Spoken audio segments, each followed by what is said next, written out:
반갑습니다, 여러분. 밖에는 비가 지금 엄청 내리고 있고요. 수요 성경 공부를 준비하고 또 돌아오는 주일 설교와 금요 기도회 이런 사역들을 이렇게 준비를 하고 있는데, 그러니까 이제 설교 준비를 하면 거의 뭐 책상에 하루 종일 앉아 있거든요. 그리고 가끔 이제 자료를 위해서 뭐 도서관에 간다든지, 이제 뭐 요즘은 인터넷으로 자료를 많이 찾을 수 있으니까 찾고, 또 제 서재에 있는 책들을 가지고 이렇게 거의 이제 설교 준비할 수 있는 자료들은 거의 다 구비가 돼 있으니까 이렇게 시간을 많이 보내고 있습니다. 뭐 종종 우리 성도님들이 가끔 연락이 오세요. 목사님 힘내세요 뭐 이런 것도 오시고, 뭐 막연하게 목사님 저를 좀 도와주세요, 또 이런 상담을 요청해요, 이런 것도 있지만, 가끔 그냥 목사님 비가 엄청 많이 오는데 교회는 괜찮으세요? 그리고 목사님은 괜찮으세요? 이렇게 안부 물어주시는 분들이 계세요. 그러면 기분이 되게, 이게 인간이니까 물론 이제 모든 성도님들이 다 같은 마음이죠. 같은 마음인데 그러면 기분이 되게 힘이 날 때가 있고 위로가 될 때가 있어요. 저도 사람이니까. 그래서 저도 사람이니까 자꾸 어디로 가야 되냐면, 저도 이제 사람이니까 환경이나 상황 이런 것들을 자꾸 의지할 때가 있어요. 저도 어제도 CTS 방송국, 기독교 방송국 CTS도 다녀왔고, 또 저희 예배 처소를 알아보고, 또 우리 교회 사역을 위해서 조언을 구하고, 이런 만남들을 계속 가지고 있지만은 사실 그런 게 있다 보면 그런 게 되게 저희한테는 중요하죠. 중요하고, 또 저희 교회 입장에서는 지금 개척 10년이 지나면서 우리 교회가 어떤 교회가 되어야 될지, 이렇게 목회 철학이라든지 비전, 또 방향, 그리고 비전 방향에 따른 우리가 뭘 직접적으로 하고, 또 어떤 건 버리고 어떤 건 더 얻어서 배워서 우리 교회가 진짜 건강한 교회로 성장해야 우리 다음 세대, 우리 청년들과 우리 청소년부 아이들, 그리고 우리 주일학교 아이들이 우리 교회에서 신앙생활을 잘할 수 있다는 생각이 있으니까, 그런 거룩한 부담감은 당연히 있어야 되는 거고. 그런데 그런 것들이 상황이나 환경을 쫓아가기 시작하면, 상황 환경을 쫓아가지 말란 말이 아니라 그걸 다 대응을 해야 되죠. 또 최선을 다할 겁니다. 최선을 다해서 더 좋은 교회 환경도 만들 거고, 그리고 교회 안에 좋은 프로그램들도 만들 건데, 그러나 제가 진짜 기도하면서 오늘도 여러분에게 가스펠 편지를 썼지만, 진짜 우리 교회는 기도로 세워진 교회가 확실하거든요. 기도로 세워졌죠. 왜냐면 개척 자체를 아무 배경 없이 개척을 했으니까, 진짜 아무 배경 없이 개척을 했고, 개척할 때 우리 주일학교 아이는 한 명이었으니까 우리 선우, 그것도 갓난아기 한 명 있었고, 진짜 아무것도 없었을 때 진짜 많이 무릎 꿇고 기도하고, 그리고 성도님들이 교회 오시면 그 한 명 한 명, 한 영혼 한 영혼을 두고 기도하고, 그 한 영혼에게 복음을 전하고, 영적인 어떤 해석들을 하고, 말씀을 심부름하고, 우리 모든 성도들이 개척 때 서로 도와서 그렇게 교회가 성장해 왔고, 이렇게 뒤돌아보니까 벌써 10년밖에 안 지났는데, 10년이 길다면 길지만 그래도 10년 지나오는 동안에 우리 주일학교 아이들이 이렇게 많나 싶을 정도로 감사하고, 기적과 같은 사실은 일이죠. 근데 그런 일들이 우리가 뭐 이런 일도 있고 저런 일도 있었지만, 지나오면서 되돌아보면 전부 하나님의 은혜였잖아요. 우리가 은혜가 아닌 게 하나라도 있나요? 은혜가 아닌 게 하나라도 있나요? 처음에는 저는 그렇게 생각했어요. 교회 다니는 게, 그리고 교회를 다니는 게 우리가 어떤 환경이나 상황 때문에 다니는 건 아니잖아요. 그럼에도 불구하고 그런 것들이 중요한 시대가 돼버렸으니까. 그러니까 이제 뭘 놓치냐면, 이런 상황이나 환경을 쫓아가다 보면 교회의 본질, 어떠면 우리 교회 존재가 어디서 나오는가, 그리고 우리는 하나님의 자녀인데 크리스찬의 존재가 어디서 나오고 어디가 근거가 있는가, 그건 저나 여러분이나 다 같이 이구동성으로 다 같이 딱 말할 수 있어야 되죠. 그건 하나님의 은혜다. 은혜에서 출발한 신앙이라야 끝까지 완주할 수 있는 신앙이 될 수 있고, 은혜 위에 세워진 교회여야 어려움과 위기, 이 깜깜한 세상 속에서 이 작은 별이 돼서 빛을 비추는 그런 교회로 어둠을 뚫고 지나갈 수 있는 거죠.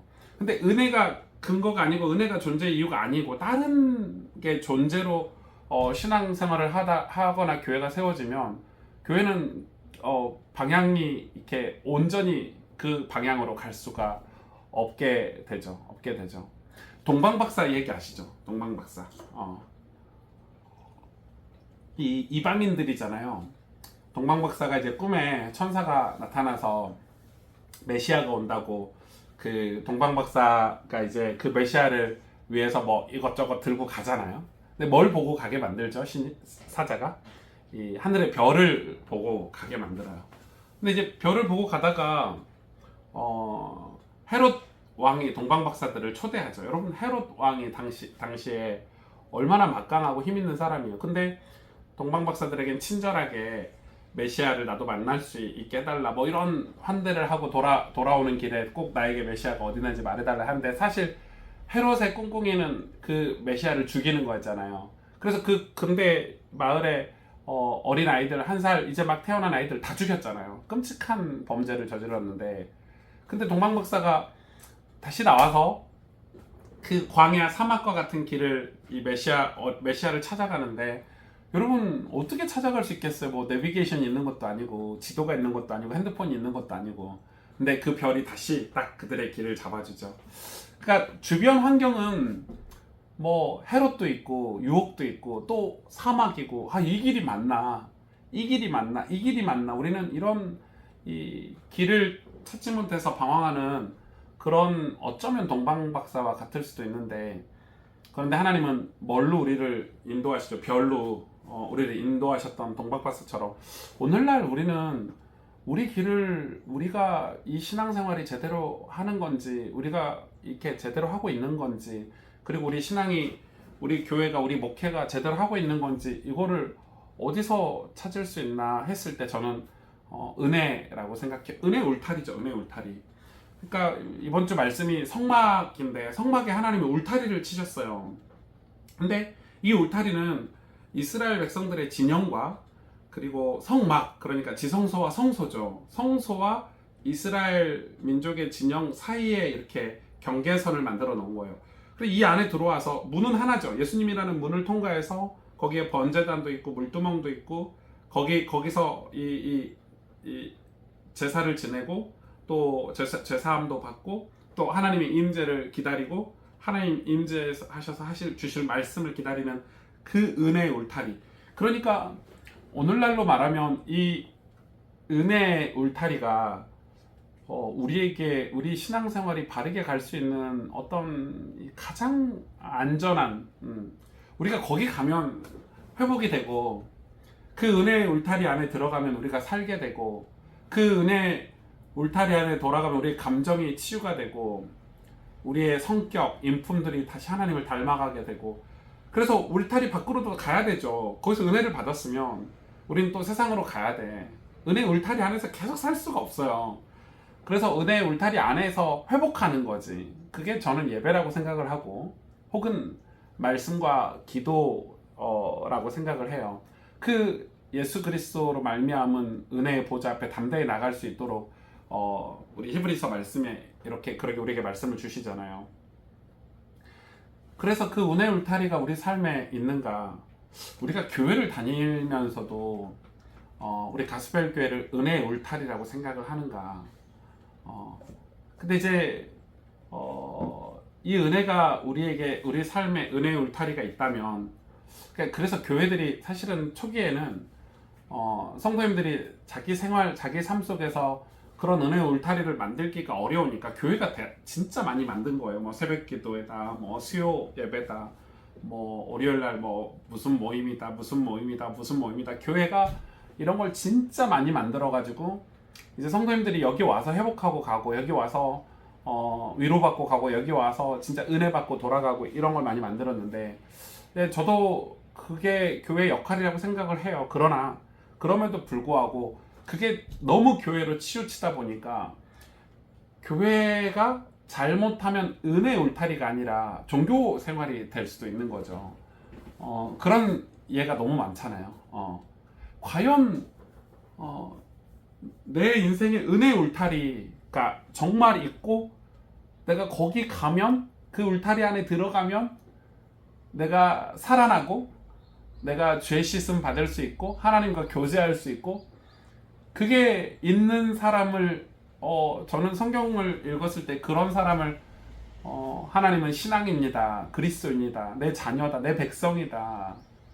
예수 그리스도의 신실한 종이고 제자다. 이렇게 말할 수 있는 거 아닌가. 그러니까 신앙인과 종교인을 구분하는 방법 혹은 신앙인과 그냥 교회 다니는 사람을 구분하는 방법은 저는 이 사람에게 은혜 울타리가 있는가. 그런 은혜 울타리가 있다는 말은 하나님과 교제하고 싶은 마음 그리고 하나님의 은혜가 전부라고 생각하는 사람인 거죠.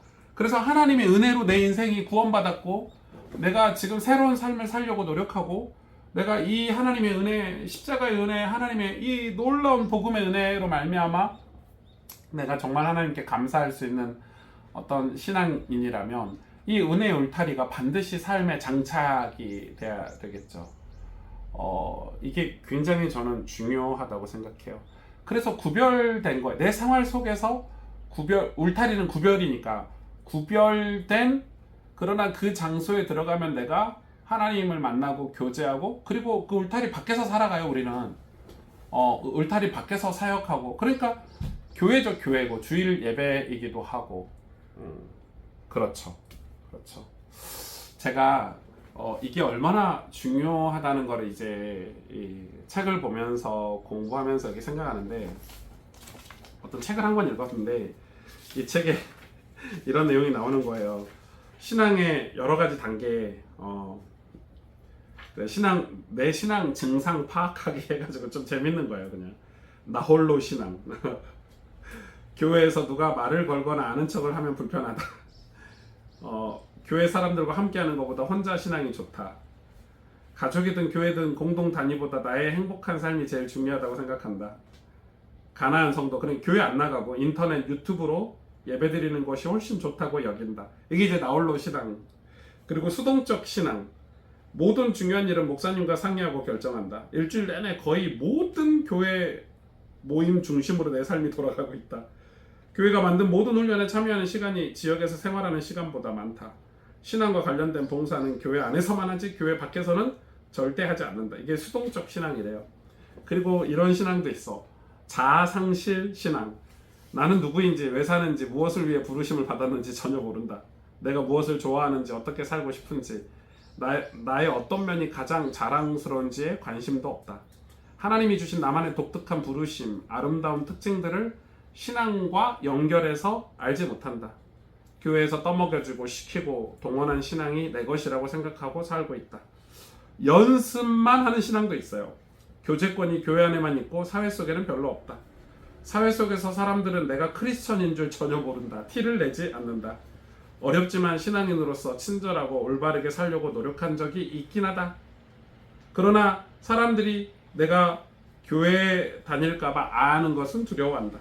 그리고 교회 다니라는 질문을 받은 적이 없다. 이게 연습만 하는 신앙. 무책임한 신앙도 있어요. 교회에서 예배는 열심히 드리지만 봉사하거나 실천하는 것은 별로다. 크리스천인데 왜 그래? 라고 물어볼까봐 크리스천이라는 티를 전혀 내지 않고 조용히 산다. 굳이 나까지 크리스천이라는 것을 티내며 사는 것이 싫다. 교회에서의 내 목소리, 태도, 표정 등은 다른 곳에서의 나와 다르다. 이게 무책임한 신앙이고 비만 신앙도 있어요. 비만 신앙 여러분. 기도할 때 감사할 것보다 간구할 것이 90% 이상 차지한다. 저도 좀 비만인 것 같은데. 내가 하나님께 구한 복의 종착지는 나와 나의 가족이다. 내가 다른 사람들을 위해 하는 것보다 나와 가족을 위해 하는 것이 월등히 많다. 이게 비만 신앙이구나. 언제나 배우는데 열심히나 다른 사람들의 삶을 위한 봉사는 별로다. 입 닫은 신앙도 있어요. 침묵의 복음. 교회로 사람은 데려오지만 영접은 다른 사람에게 맡긴다. 복음이 무엇인가라고 물어도 딱히 할 말이 없다. 하나님을 안다고 하지만 말하라면 정확히 말할 수 없다고 생각한다. 사람들을 많이 만나지만 신앙에 대해서는 전혀 언급하지 않는다. 무능력한 신앙도 있어요. 사회 속에서 살아가면서 내가 신앙인으로서 어떻게 행동해야 본이 되는지 모른다. 사회에서는 세상 사람들의 분위기에 휩쓸려 나의 신앙을 지키지 못하고 항상 그들을 따라가게 된다. 사회에서는 하나님 뜻대로 살아가는 사람들을 볼 때 창피하다. 언제나 결심은 하지만 사회 속에서 신앙을 드러내는 것이 어렵다. 어렵다. 좀 재밌는 그 표현들이라서 제가 책에 있는 내용 읽어봤어요. 아마 저도 이 표시를 이렇게 해보면 되게 많을 것 같은데 여러분 어떠세요? 제가 그 이런 책들을 좀 많이 보잖아요. 그리고 논문도 보고 이러면 사실 요즘 한국 교회나 우리 교회들은 스킬 얘기가 진짜 많아요. 어떤 방법론, 프로그램. 물론 그게 중요하니까 그게 많겠죠. 어떤 조직. 그러니까 이게 진짜 많아요. 그리고 그게 교회 성장에 굉장히 중요한 역할을 저도 한다고 생각을 하고, 저도 리더십에 대해서 되게 많이 고민하고 기도하고 준비하려고 하는데, 그런데 제가 생각해 봤어요. 결국 조직, 프로그램, 그리고 어떤 리더십 전부 다 사람이잖아요. 사람. 어떤 사람이 교회에 많으면 좋을까? 이기적으로 생각을 해도 그냥 상식선에서 생각을 해도 은혜 받는 사람이 많으면 그 교회는 진짜 건강하게 성장하겠죠. 하나님의 은혜를 진짜 받은 사람, 그리고 그 은혜가 내 인생에 어떤 감동을 주고 내가 구원받았다는, 그래서 하나님 자녀라는 어떤 은혜가 있어서 내 남은 삶은 그 은혜로 사는 거죠. 그 은혜로. 그 은혜가 너무 커서 하나님께 감사하고, 또 내 이 은혜를 다른 사람에게 꼭 말해야 되는 그 구원의 열정. 그러니까 전도해서 상금을 받겠다가 아니라, 내가 직분이 목사니까 전도해야지가 아니라, 내가 만난 예수님, 내가 만난 하나님이 너무 좋아서 그 사랑이 너무 커서 말하지 않고 견딜 수 없는 은혜의 복음이 있는 사람. 그런 은혜가 있는 분들은 상황이나 환경을 뚫고 지나가더라고요. 결국 은혜 받은 사람이 끝까지 살아남게 되고, 또 하나님도 그런 은혜 받은 사람들을 통해서 당신의 일을 이루신다고 저는 확신해요.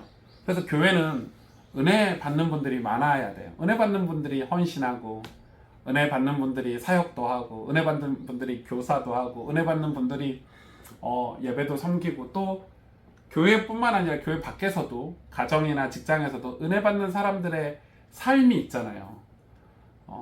은혜 받는 사람들이 어떻게 살아가는지, 기독교인으로서, 크리스찬으로서 교회 밖에서 어떤 모습으로 살아가는지, 그건 성경에서 희년 제도를 통해서 우리에게 알려주셨죠. 자유케 하는 삶이잖아요.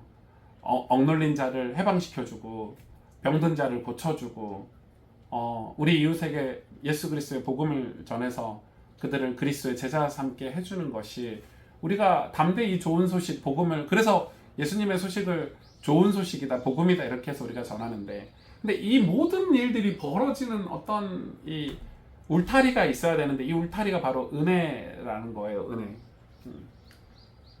결국 거룩은 이 은혜예요. 거룩과 은혜는 같은 거예요. 왜냐면은 이 은혜를 지키는 거룩이거든요. 그러니까 이 은혜를 지키기 위해서 거룩이라는 울타리가 필요한 거예요.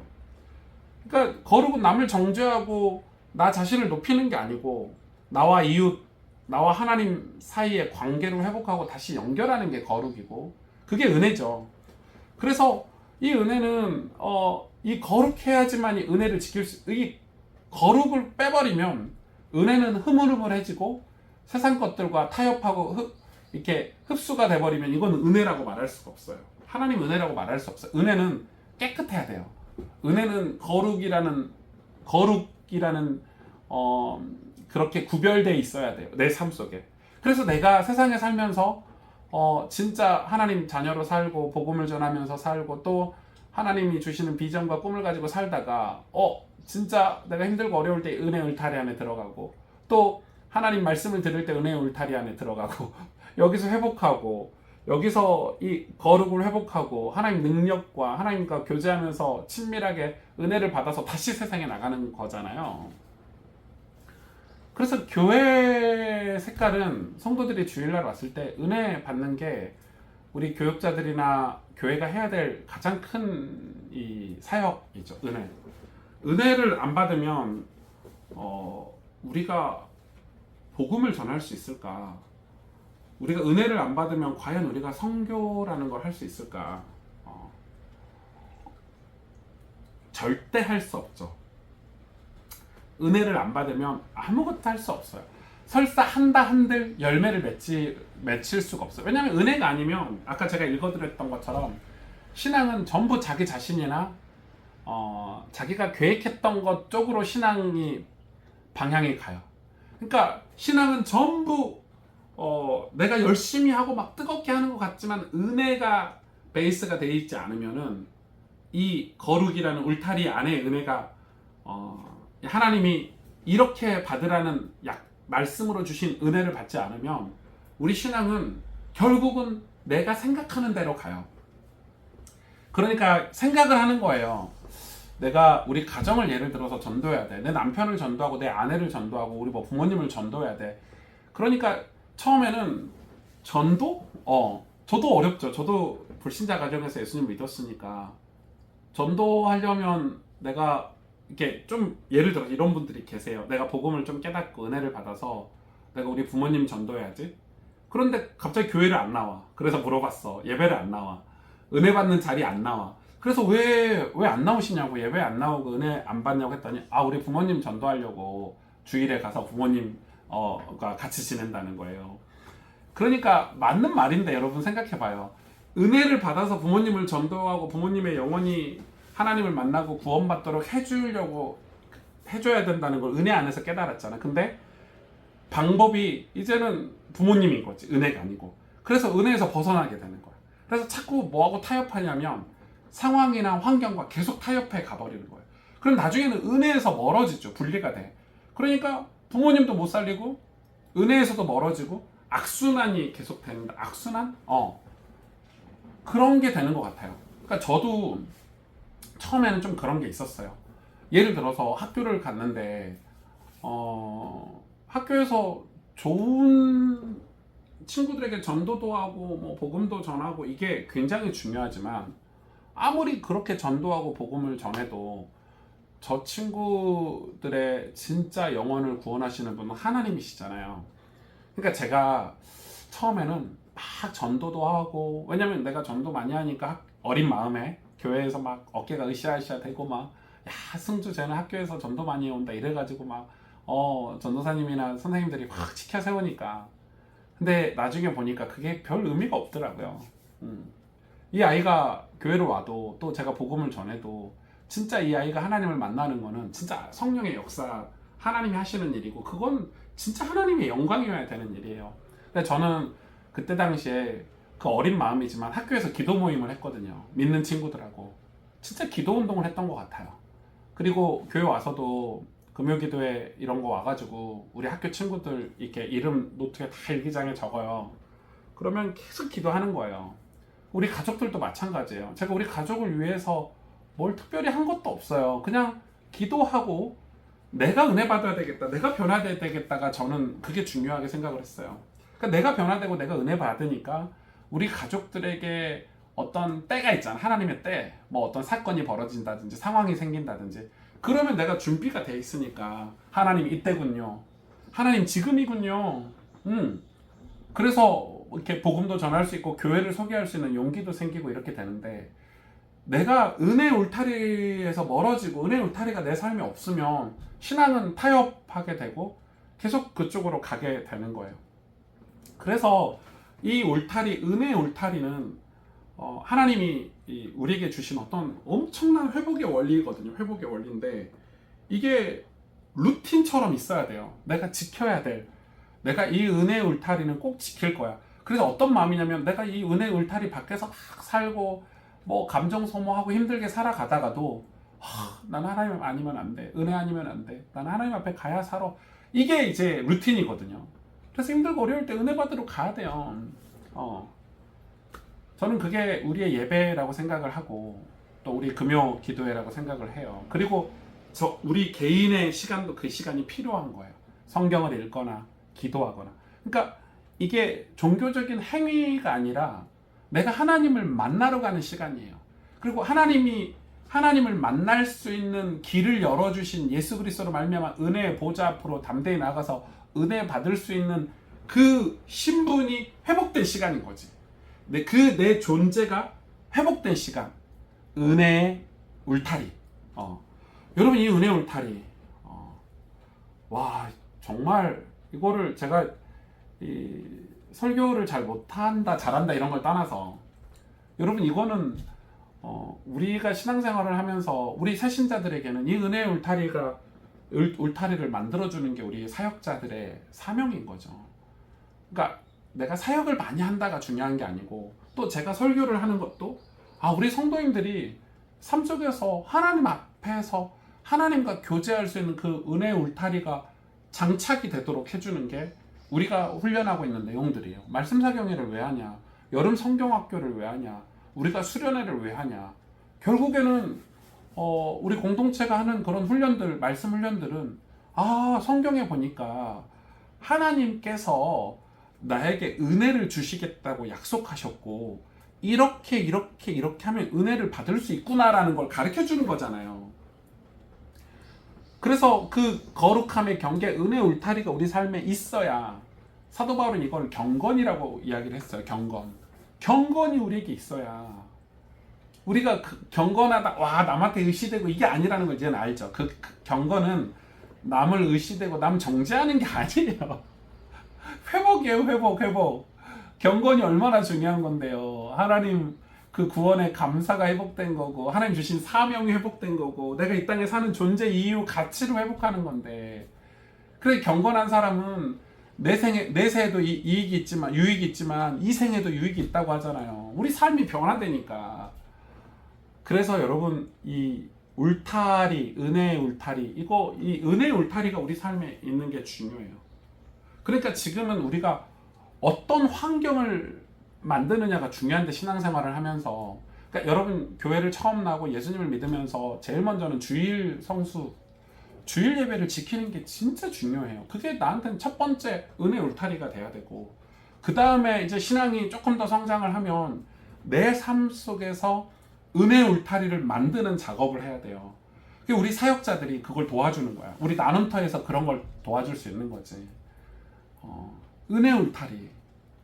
그래서 우리가 공동체 성경 읽기도 하고, 우리가 기도 훈련 같은 것도 하는 거죠.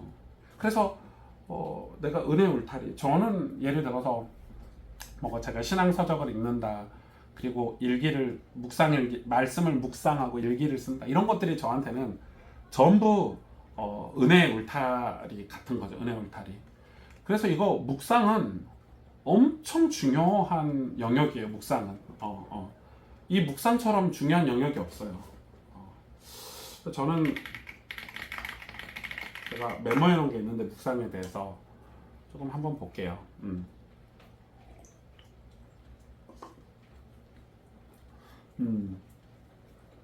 그러니까 묵상이라고 했을 때 이 묵상이 주는 엄청난 힘. 그래서 성경에서는 말씀을 묵상하고 이런 거에 대해서 굉장히 많은 강조들을 해요. 말씀 묵상에 대해서. 그래서 왜 말씀 묵상이 중요한가? 왜 우리는 그 묵상하는 시간, 어떤 장소, 이런 게 왜 중요한가? 이런 생각을 되게 많이 하거든요.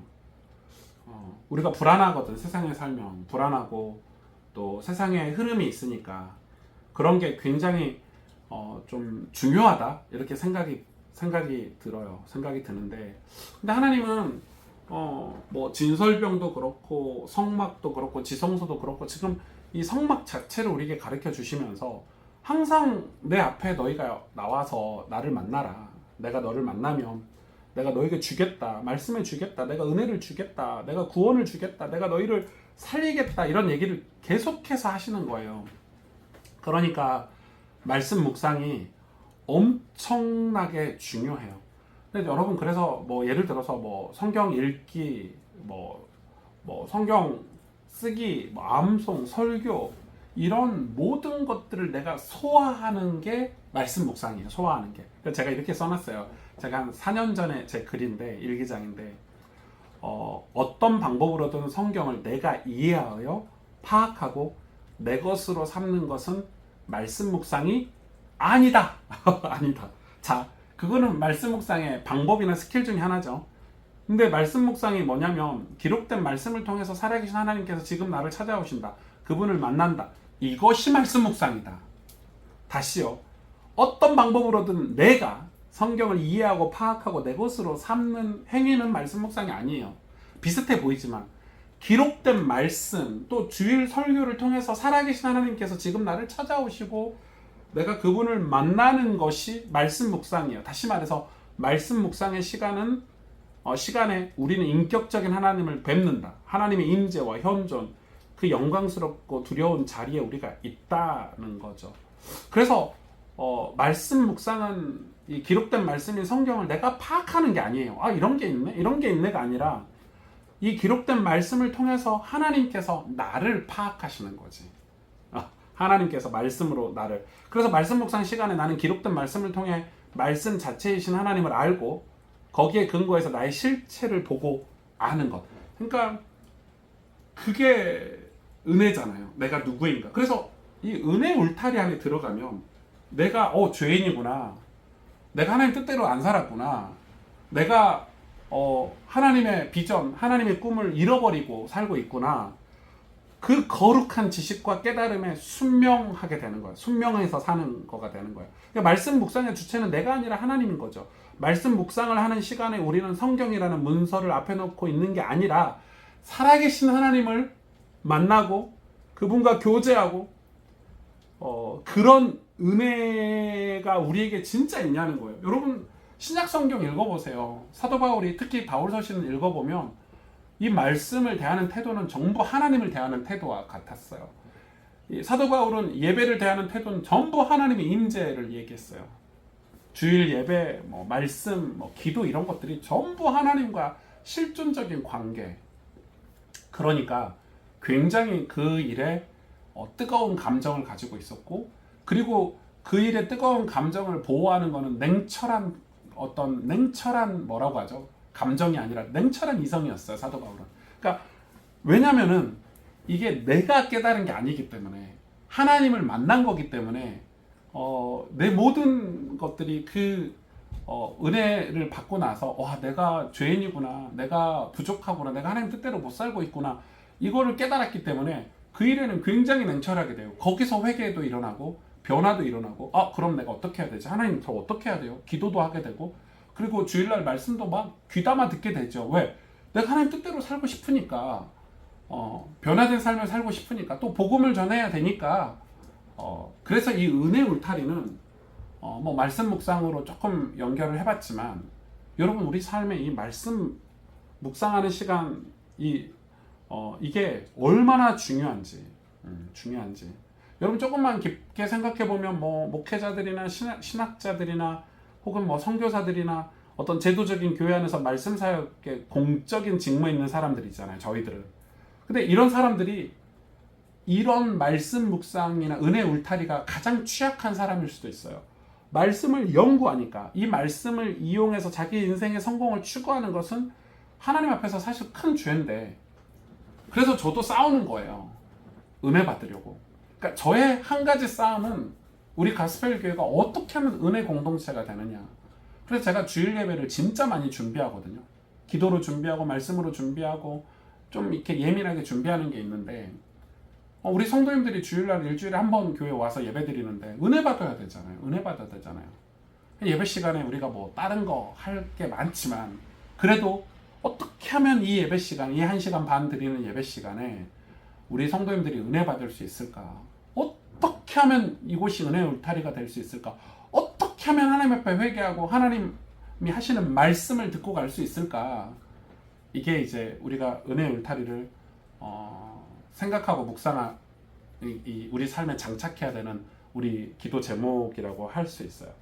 그래서 여러분 이 이 말씀 은혜 울타리가 없으면 우리는 세상을 보면 막 두렵죠. 거대하니까 세상이. 그리고 혹은 우리 존재가 굉장히 별 볼 일 없어 보이기도 하고. 근데 그렇지 않아요. 이스라엘 백성들이 광야에서 별 볼 일 없는 민족이 맞아요. 지금은 가나안 민족들이 봤을 때 이 홍해를 건넌 이스라엘 백성이 별 볼 일 없는 노예 출신들이고 아무 배경도 없는 사람들이니까.